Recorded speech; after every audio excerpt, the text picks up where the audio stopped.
I was once on a U.S. military ship having breakfast in the wardroom, officer's lounge, when the operations officer, OPS, walks in. This guy was the definition of not a morning person. He's still half asleep, bleary-eyed, basically a zombie with a bagel.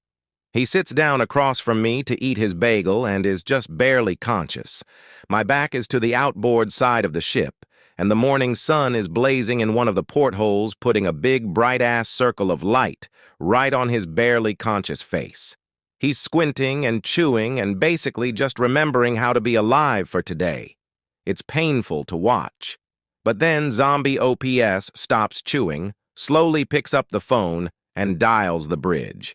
In his well-known, I'm still totally asleep voice, he says, "Hey, it's OPS. Could you shift our bar, Pat?" "Yeah, 165. Thanks." And puts the phone down. And then he just sits there, squinting, waiting. And then, ever so slowly, I realize that that big blazing spot of sun has begun to slide off the zombie's face and onto the wall behind him. After a moment, it clears his face and he blinks slowly a few times, and the brilliant beauty of what I've just witnessed begins to overwhelm me. By ordering the bridge to adjust the ship's back-and-forth patrol by about 15 degrees, he's changed our course just enough to reposition the sun off of his face. He's literally just redirected thousands of tons of steel and hundreds of people so that he could get the sun out of his eyes while he eats his bagel. I am in awe.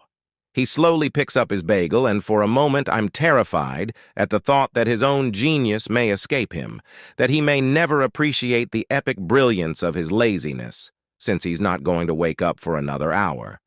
But between his next bites, he pauses, looks at me, and gives me the faintest, sly grin before returning to gnaw slowly on his zombie bagel.